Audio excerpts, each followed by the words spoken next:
The moment Richard Coleman told security to remove the black woman from his bank, he believed he was protecting his institution from fraud. To him, it was a routine decision. To her, it was public humiliation. And to millions of people watching their screens just hours later, it would become the moment his entire career collapsed live on national television. Before we go any further, I want to ask you something. Who are you and where are you watching from today?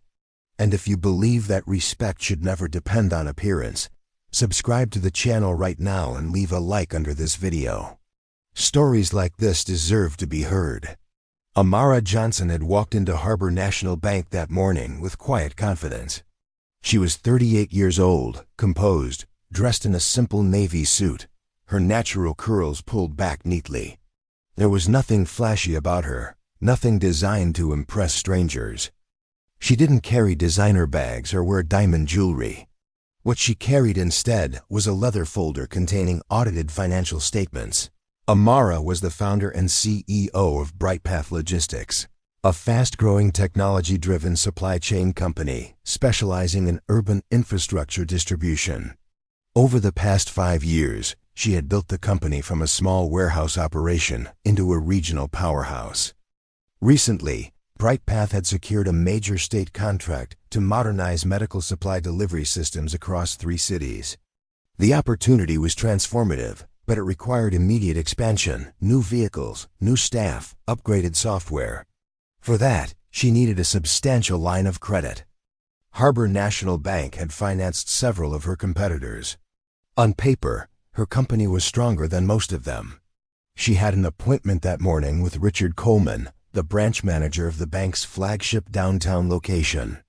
Richard was 52, polished, and proud of the institution he represented. He liked order, hierarchy, and predictability. When Amara entered his office, he greeted her with a professional smile that never quite reached his eyes. As she began explaining BrightPath's growth trajectory and presented her documentation, his expression shifted from polite interest to skepticism. He flipped through the pages slowly, pausing at revenue figures, raising his eyebrows slightly. He asked how long the company had been operating. She answered calmly. He asked whether she had outside guarantors. She explained their asset portfolio. He questioned whether the state contract was fully executed. She provided the official confirmation letter. With every clear response, his tone grew colder. Finally, he leaned back and said that the numbers seemed unusually strong for a company of her size. He suggested that sometimes projections could be overstated. He implied that smaller firms occasionally misunderstood compliance requirements. Amara maintained her composure and offered to connect him directly with the state procurement office or with her independent auditors. Instead of accepting, Richard closed the folder and said he would need to verify the authenticity of her documents before proceeding. She welcomed verification. But moments later, he stepped out of his office and returned with a security guard. In a voice loud enough for nearby customers to hear, he stated that there were inconsistencies in her paperwork and that the bank could not entertain fraudulent applications. The word fraudulent echoed across the lobby. Heads turned. Amara felt the weight of dozens of eyes on her as the guard asked her to stand. She asked Richard if he was formally accusing her of submitting false financial statements. He replied that he was protecting the bank from potential risk. She walked out without raising her voice, without arguing, without giving him the satisfaction of seeing anger.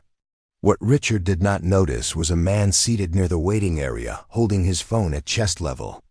Daniel Brooks, an independent journalist known for covering corporate accountability, had been waiting to meet a client. He recorded the exchange, including the moment Richard used the word fraudulent and the visible shock on Amara's face. National Bank had conducted due diligence before publicly accusing a business owner of fraud. The video began circulating rapidly. Viewers pointed out that Amara remained calm while the manager escalated the situation. Some users recognized her name from recent industry news. BrightPath Logistics had been featured in a regional business journal just weeks earlier as one of the most innovative mid-sized logistics firms in the state. By early afternoon, The clip had been shared thousands of times. By evening, it had surpassed 1 million views. Online commentators began digging into public records, confirming that BrightPath's state contract was legitimate and fully funded. Financial analysts noted that her company's reported revenues aligned with procurement databases. The narrative shifted quickly from suspicion to outrage. Why had a bank manager publicly accused a verified entrepreneur without completing internal checks? Why had he chosen to remove her from the premises instead of conducting a standard review? Meanwhile, Amara spent the afternoon not responding publicly, but continuing her scheduled meetings. That evening, she was set to speak at the National Business Leadership Forum, an annual event broadcast live across major financial networks. She had been invited months earlier as one of 30 emerging leaders transforming infrastructure through innovation. Back at Harbor National Bank headquarters, executives scrambled. Thomas Whitmore, the bank's CEO, was informed that the viral video involved one of their branch managers. Compliance officers began reviewing the interaction. They discovered that Richard had not filed any formal fraud alert before calling security. He had not submitted the documents for forensic review. He had not followed the escalation protocol required when questioning high-value commercial applications. Instead, he had made a discretionary judgment call. As the live broadcast of the forum began, thousands of viewers tuned in not only for market insights, but because they had seen the video circulating online. When Amara Johnson walked onto the stage, applause filled the auditorium. She stood poised, neither defensive nor bitter. She began speaking about access to capital for growing businesses. She spoke about the invisible barriers that entrepreneurs sometimes face, barriers rooted not in numbers, but in perception. She explained that innovation thrives when institutions evaluate ideas based on data rather than assumptions. Without naming Richard or Harbor National Bank, she described how easily opportunity can be delayed when gatekeepers allow bias to influence decisions. Her voice remained steady. She emphasized accountability, transparency, and the responsibility of financial institutions to serve communities fairly. Viewers recognized the connection instantly. Social media exploded again, this time praising her restraint and professionalism. As she concluded her speech, the moderator announced an unexpected statement from Thomas Whitmore. The CEO walked onto the stage, his expression solemn. In front of a live audience and millions of viewers, he acknowledged that a video circulating online showed unacceptable conduct by a branch manager. He stated that an immediate internal investigation had been conducted. He confirmed that proper procedures had not been followed and that public accusations had been made without substantiated review. Then he said the words that would change everything. Effective immediately, Richard Coleman was terminated from his position for violating company protocol and failing to uphold the bank's standards of professional conduct. His face drained of color as the realization set in. The announcement was not delayed, not softened, not hidden behind corporate language. It was direct and final. Within minutes, financial news outlets reported the termination. Harbor National Bank issued a public apology to Amara Johnson, affirming the legitimacy of her company and inviting her to re-engage in financing discussions under revised oversight. The bank's stock dipped temporarily as investors reacted to the controversy, but analysts noted that swift accountability might prevent deeper reputational damage. For Richard, however, the consequences were personal and immediate. His 20-year career in banking unraveled in a single evening. Recruiters withdrew interest. Professional associations distanced themselves. His name became synonymous with a cautionary tale about unchecked bias in leadership roles. Amara, on the other hand, experienced an influx of support.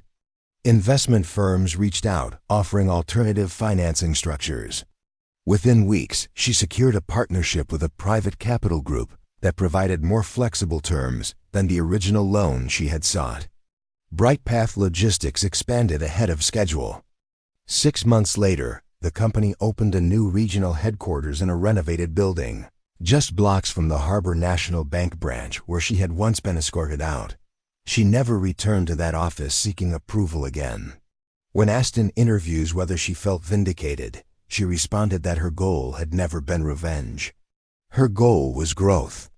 She said that respect is not something you demand through anger, but something you demonstrate through consistency and excellence. She chose not to dwell on the humiliation of that morning. Instead, she focused on the employees hired, the contracts fulfilled, and the communities served through improved infrastructure. The viral video eventually faded from trending lists, replaced by new headlines and new controversies. But the lesson endured. Institutions are only as strong as the integrity of the individuals empowered to represent them. A single moment of prejudice can dismantle decades of professional achievement. And in a world where every lobby has a smartphone and every incident can be broadcast globally within minutes, accountability is no longer optional. Richard Coleman believed he was protecting his bank. In reality, he was exposing its vulnerability to personal bias. Amara Johnson walked into that building seeking capital. She walked out with something far more powerful, a public demonstration that dignity under pressure can shift entire narratives. Her story reminds us that appearances reveal very little about capability, that composure can outshine confrontation, and that fairness in finance is not a courtesy but a responsibility. If this story resonated with you, if you believe that professionalism and respect should define every industry, subscribe to the channel and like this video. Your support helps bring more stories like this to light, and together we can continue shining a spotlight on accountability, integrity, and the quiet strength that changes the world.